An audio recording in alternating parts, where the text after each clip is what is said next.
Hey guys, this is your host, Iowa Steeler, with the Steelers Xtreme podcast.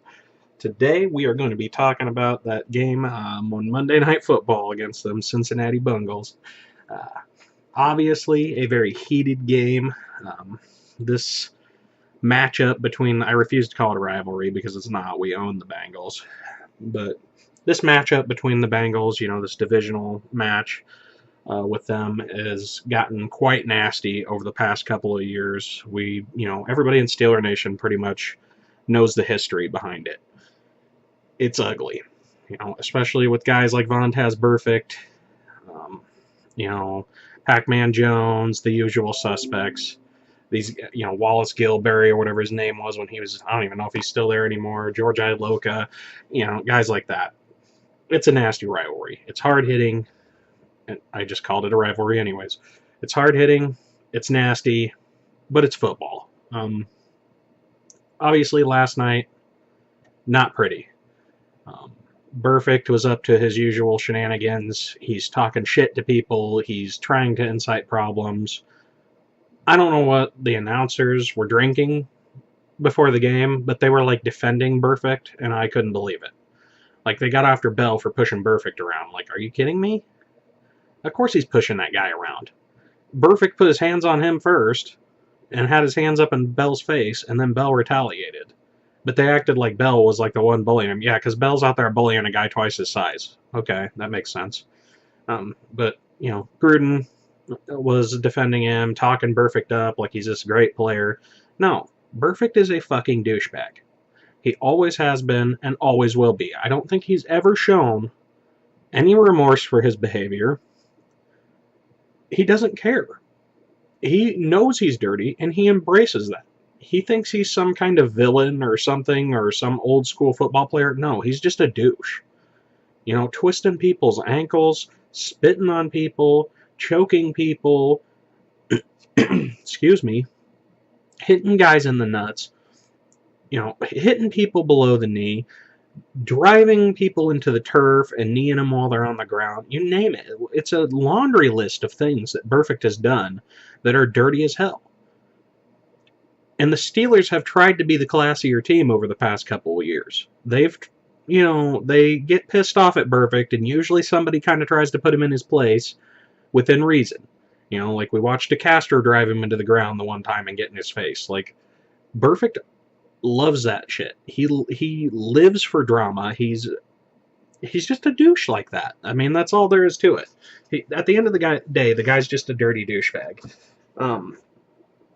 And last night was no exception. Burfict was his usual self. He was out there trying to start shit. Instead of just being a man, going over, shaking hands with people, and putting the bad blood behind for the betterment of this matchup between these two teams, and for the fans trying to watch this, the kids that are watching these games, instead of being the bigger man, he continues to try and feed into this.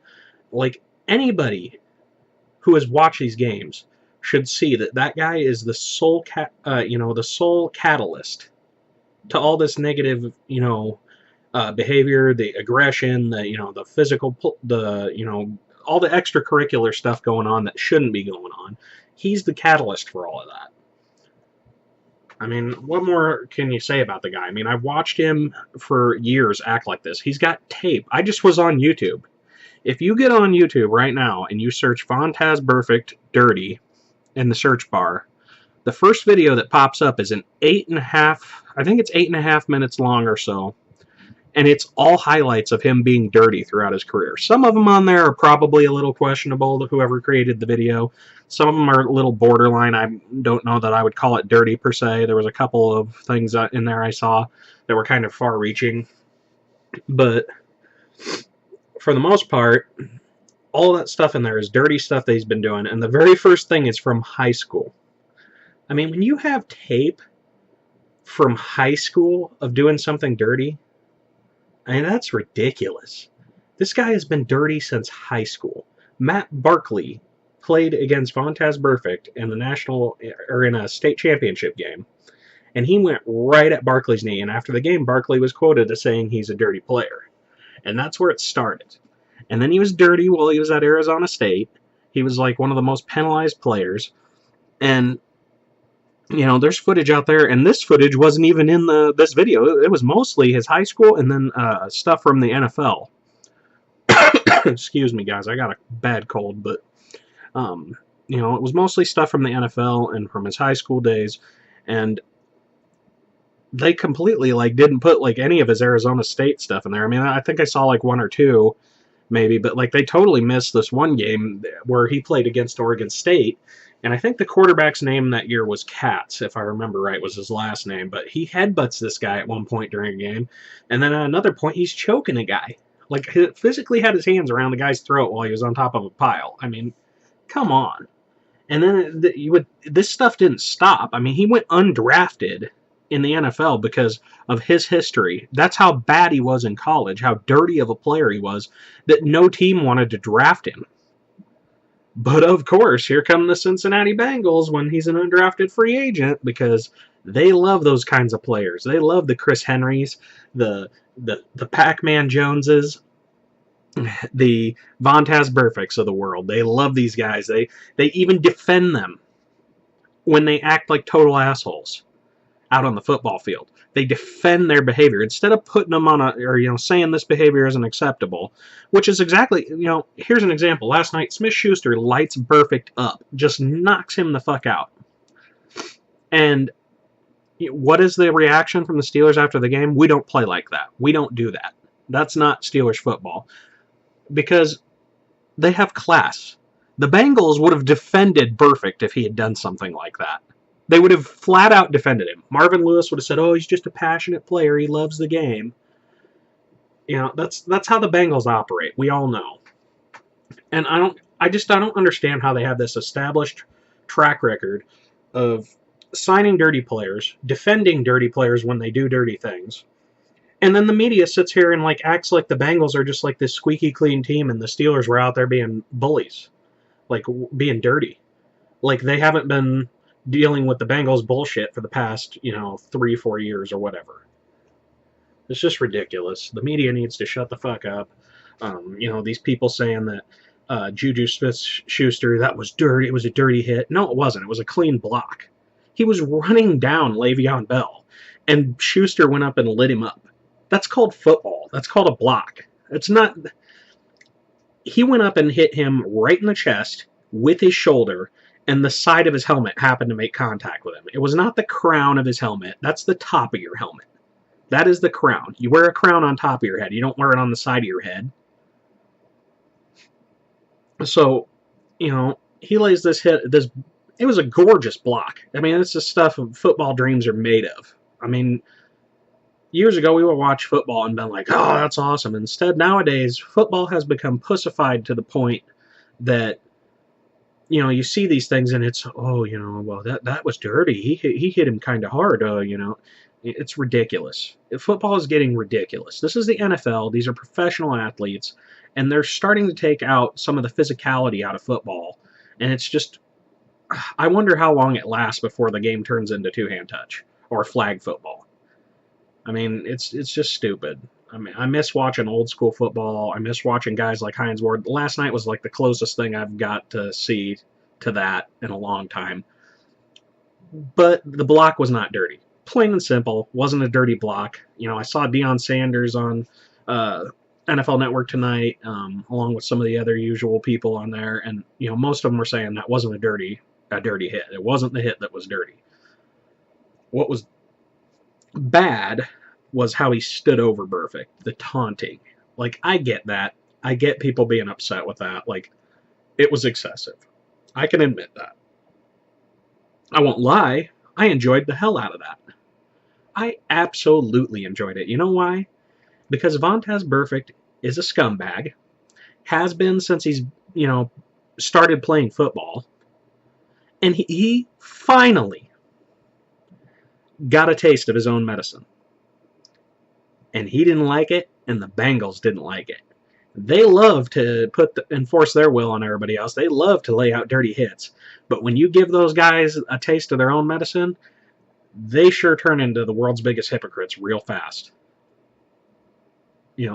And then you got fans and stuff like Bengals fans trying to say, you know, the Steelers are classless, blah blah blah. Shut the fuck up. Shut up. You douchebags were throwing beer cans at our injured quarterback. Like what, 2 years ago? You were throwing beer cans in garbage at an injured player as he was being carted off the field. And then you want to call us classless. You want to call the Steelers classless. Shut the fuck up. That's ridiculous. You guys know me. I'm not going to mince words in my podcast. I speak my mind. I swear. If you don't like it, too bad. But that just absolutely boils my blood. The hypocrisy of the Bengals fan base. And there are Bengals fans, and that's a minority. I will say that's a minority of Bengals fans that act like that. There are some classy Bengals fans at the end of the day. I mean, every fan base has its black sheep. It has the idiots that say terrible things, and you know, like I saw Bengals fans that were saying like, I hope Shazier's paralyzed and things after the game. Do I attribute that to their entire fan base? No, because that's a handful of morons that are so invested in football that they, and so angry that their team lost a football game that they think they need to wish, a life-altering injury upon one of our players. That's ridiculous, and that's not a reflection of the Cincinnati Bengals fan base as a whole. But there are a lot of Bengals fans who are very hypocritical, and I've read that in comments on social media. I read that. I was on one of their forums, just kind of reading after the game, not even to like about the whole Vontaze Burfict JuJu Smith thing. It was mostly just to kind of see like what their thoughts were after the game. Like I like to do that sometimes when we play our, divisional rivals. Excuse me. Just to kind of, see what like the people who really love football. Like they will get on there and they'll share like analysis and stuff, and it's interesting to me. Like, they say, "Oh, we just got our butts kicked. We get our butts kicked by the Steelers. It's not acceptable." There's actually quite a few Bengals fans that are really upset with Marvin Lewis. They're tired of the same losing seasons over and over and over again. It's like a broken record to them. Like it's like a never-ending nightmare. And there's guys that are really smart, like, they know football, and, they give the Steelers credit, and they don't just sit there and try to make excuses, or they don't try to put it on, well, this happened during the game, that's why we lost, They, have good analysis. It's interesting to me to read that kind of stuff. So that's why I get on their forums. But, there was a lot of hypocrisy. There was still quite a few people mixed in there, the Steelers always get away with this stuff. And the Steelers fans are hypocrites because James Harrison used to do this stuff. Let me tell you something here. James Harrison hasn't had a dirty hit in like years. I don't even recall the last time he hit someone. It had to have been that, Browns game a few years ago when he lit up that kick returner, that one guy that played kick returner and wide receiver. I don't even remember his name now. But like Harrison completely changed the way he plays the game. He's a physical player, but now he just wraps guys up and he just does his job. He went from laying the big hits and taking fines and stuff like that and playing old school football to being a model NFL player, basically. And Harrison's put up with a lot, all the supposedly random drug tests and all this, constantly putting him out there, the NFL trying to dig at him and, paint him as a player that uses PEDs and stuff when it's painfully obvious he doesn't. Like he's just got an insane work ethic. So it drives me nuts when Bengals fans bring that up. It's like that was like 7-8 years ago when Harrison was getting fined a lot. Like I get, if this was like 6 years ago and the Bengals fans were saying, well, the Steelers fans are being hypocritical because Harrison does this, then okay, that's a viable argument. But now it's like Harrison's sitting on the bench. He wasn't even in the game. Like he hasn't done anything, borderline in years, and you're bringing that up. Like that's what I call grasping for straws. Quit grasping for straws. James Harrison wasn't in the game last night. It's just ridiculous to even bring him up at this point, I think. I mean, he wasn't in the game at all, and he's injured. I mean, give the guy a break. But All in all, the whole Vontaze Burfict thing, my overall opinion, he got exactly what was coming to him. I have zero sympathy for him because this is what he's done for years. He's done this against multiple teams. He's hit guys like Antonio Brown in the head. He's hit Max Williams in the head. He hit that, I think it was a Buffalo player in the head. And when that happens, you don't hear Bengals fans decrying how he plays. Oh, it's perfect. He's passionate. He's just playing physical. He was playing within the rules. Burfict tries to hurt people. That's what I see. When he dove at Roethlisberger's knee from behind, when he pushed, or in that AFC playoff game, when he tackles Roethlisberger, puts his full weight into him as he goes into the ground, drives him into the turf, and then knees him in his injured shoulder. That's an intent to injure people. I haven't seen a Steelers player try to do that. Yeah, JuJu hit Burfict last night. He blocked him, but he didn't try to hurt him. He didn't go at his knee. He didn't go directly at his head. He just went over and hit him hard and imposed his will upon him. That's football. That was within the rules.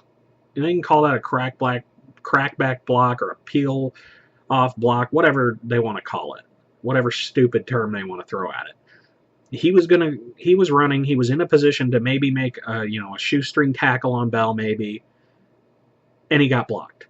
Keep your head on a damn swivel. That was one of the first things I was taught when I played high school football. My coaches told me you need to keep your head on a swivel and you play until the whistle blows. If that whistle hasn't blown, you go block somebody. You go hit somebody. That's football. But I'm not going to have any sympathy for Vontaze Burfict. Not after the way he's acted for years. And I'm not just talking to his behavior against the Steelers. I'm talking about his behavior as a whole. Against the Steelers, against the Ravens, against the Bengals, the Packers, all these teams that he's done dirty shit in games that I've seen. And who knows what other stuff he's done. Because, there's stuff that we haven't seen. DeCastro says he spits on people. There's stuff that he does extracurricular, and I'm sure this happens a lot in the NFL, like stuff in the piles that just stays between the players. But he goes above and beyond. Burfict does. So I have zero sympathy for him. Fuck that guy. He's a dirtbag, and he got exactly what was coming to him. And if you think that JuJu Smith Schuster is dirty from that, if you're some other fan happening to listen to this podcast, then you can kiss my ass. Plain and simple. He's a dirty player. He's the dirtiest player in the NFL, hands down, and he got a taste of his own medicine last night, and it was fucking glorious. So you're not getting any sympathy from me. As far as the game, I couldn't be any more proud of the Steelers last night. I mean, that was awesome. Shazier went down. I won't lie. I quit watching the game after the Shazier injury. It just sucked the wind out of me. It made me sick to my stomach. Shazier's one of my favorite players. When I went to Pittsburgh this year, week 2 against the Vikings, I bought a Shazier jersey at Heinz Field after the game. He's one of my favorite guys. And to see him go down like that, and to see him roll over with his hand on his back and his leg just is like dead weight as he rolls over, it just made my stomach turn. So I'll admit, I kind of went to bed because I worked, the night shift. I went to bed and took a nap for a little bit, and then I kind of caught the tail end of the game, after I got up. But what happened to Shazier was ugly, and for the team to come back after that just speaks a lot to their character and to how resilient this team is. They may not be winning pretty right now, guys, but they're winning, and that's all that matters. At the end of the day, if you score more points than the other team, you're winning, and that's all there is to it. It doesn't matter if you win by 3 points or if you win by 30 points. Style points don't mean anything unless you're winning. Would it be nice to watch them blow people out by 30 points every week? Yes, it'd be a lot easier on my health. I know I wouldn't be having a coronary like I do after most of these games, but they're winning games, and you can't complain about that as a fan. Just be happy that your team is winning. We're 10-2. We're tied for the best record in the NFL with the Vikings and the Eagles and the Patriots. We're in the top 5 teams easily right now. We got a home game coming up against the Ravens. We got home field advantage, and then we got to play the Patriots. If we can make it through these next 2 games, if we can somehow knock the Patriots off their pedestal, this team could be looking at a #1 seed in the playoffs. Like, we haven't had that in a long time, guys. Like, and the fact that they did this after that Shazier injury, I would not have blamed these guys for losing last night. After you watch your teammate, your brother, go down like that, I wouldn't have blamed them for losing the game by 30 points, 40 points. I wouldn't have blamed them for getting blown out, because that just sucks the wind out of you. But instead, they took the Bengals' best punch right on the chin. They took a haymaker to the chin, and what did they do? They got right back up from it. And they went out in the second half, tied that game, and then won it off of Boswell's leg. That, to me, I'm as proud of this team as I have ever been. I mean, them winning the Super Bowl, and that was great and everything. But that game last night was special to me. I mean, yes, it was just a regular season matchup against the Bengals, and yes, we own them at home. But to watch this team overcome that adversity, that kind of adversity, and come back and win a game like that the way they did with that kind of adversity, I mean, that was just awesome. So, all in all, I'm impressed with the team. They do need to get better, though. The defense was really bad in the first half. Again, the secondary was, a lot of holes, guys running wide open 10, 15 yards down the field. Middle of the field seemed to be wide open. A.J. Green was victimizing our secondary, which A.J. Green, honestly, he's probably in the top 3 receivers in the league. I'd have it Brown. I'd have Antonio Brown, Julio Jones, and A.J. Green in that order. That's the 3 best receivers in football, hands down, in my book. So, he victimizes some good corners, but he had Cody Sensabaugh covering him for that first half, and he was awful. They brought in Cam Sutton, and he actually played quite well, despite, this being kind of his first in-game experience, like getting any snaps. So, I'm hoping Cam Sutton plays next week, not next week, this weekend. And, I'm hoping that he makes a difference against the Ravens. I think he might be more physically gifted than Cody Sensabaugh is at this point. But he's a rookie, so he's a risk. The secondary's got to get better. The tackling's still got to get better. Linebackers have got to do a better job filling the gaps. The defensive line, they're normally a strength, but lately they've been kind of leaky. Excuse me. I'm sorry, I got a bad cold and it's just messing with me. But, the defensive line needs to tighten up a little bit. Just the defense in general has got to play better. I know it's getting later in the season. These guys are probably tired. They've been playing through an absolute gauntlet of games. To have to play the Ravens, the Bengals, and the Patriots all in a row is that's a tall order, man. It's a tall order. These guys are going to get better, though. I mean, we've seen them when they're firing on all cylinders, just how good they can be.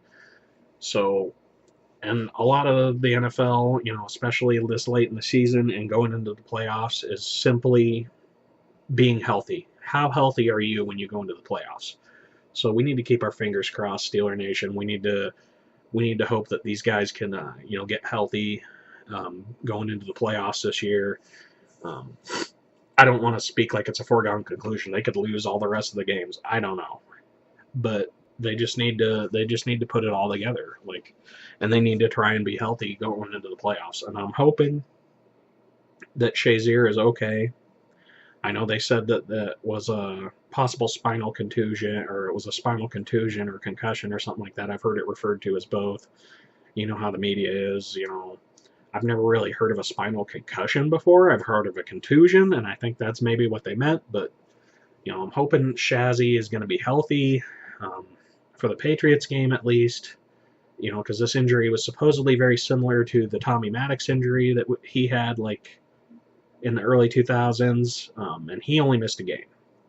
I don't know what the severity, I don't think anybody but Shazier and the Steelers know what the severity of his injury is. Is he going to miss a couple weeks? Is he going to miss a week? Is he going to miss 3 weeks? Who knows? I'm keeping my fingers crossed that it looked much worse than it actually is, that he'll be back on his feet soon, he'll be back to Pittsburgh, and maybe sitting out this weekend, maybe if we get lucky, he'll be able to play against the Patriots. I don't know. I'm not going to get my hopes up, and I don't want him to rush himself back. I think if he's hurt, he needs to take all the time he needs to get better before he tries to force himself back. Don't force yourself back for the Patriots game because it's a big game. There's still the playoffs. We could lose to them in the regular season and then kick their asses in the playoffs. You never know. But all in all, gutsy game from the Steelers. Vontaze Burfict. Sorry, bro, but you know what? You got to taste your own medicine, and it was fun to watch. I'm proud of my Steelers this weekend. Good win. On to the Ravens.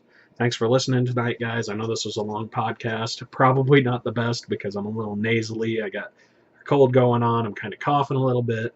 But I wanted to throw a podcast together because it's been a few weeks since I've done one. So I hope you guys enjoyed listening. If you enjoy the podcast, or if you have any requests or anything, or any questions you want to ask, you can always ask me on the Steelers Forum, on the Steelers Xtreme Facebook page.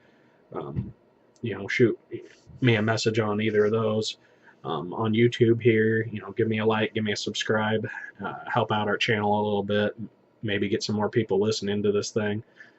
But thanks for listening today, guys. Have a great day.